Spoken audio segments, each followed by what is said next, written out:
thanks for joining in for today's Drawing for Kids class brought to you by the Ann Arbor District Library and the Ann Arbor Art Center. Today we are going to be drawing these spooky drawings with bats and a haunted house with a lot of line work.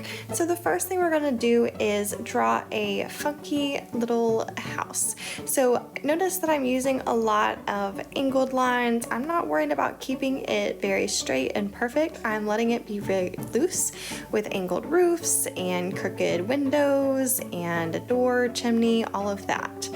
And then once I'm finished with that, I'm going to go ahead and start sketching out my bats. The bats can be a little tricky. Notice how I'm starting with the head and then I'm working my way around to the wings.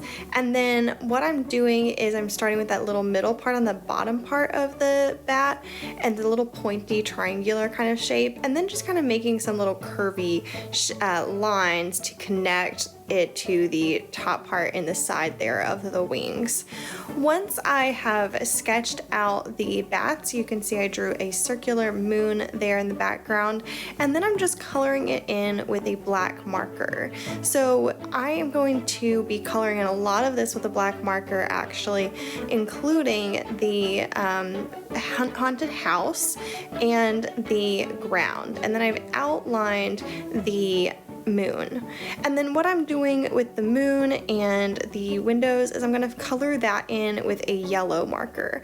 Now I will say I'm doing this digitally, so it's a little bit easier for me to do this. I would actually recommend doing that yellow before you do the black, because otherwise that black ink, since it is fresh, it can very easily smear when you add the yellow, and then you end up with kind of a greenish color smudge, so you don't want to have that. Then you can use your ruler to draw some lines in the background, and so you're just gonna you're gonna skip around your moon and your bat and your house, of course, and you're just gonna draw some lines that kind of divide up that background, and then that will create a lot of different shapes. Once you've drawn those lines, you can then color your background. You can do each section a different color or keep them all the same, it's up to you.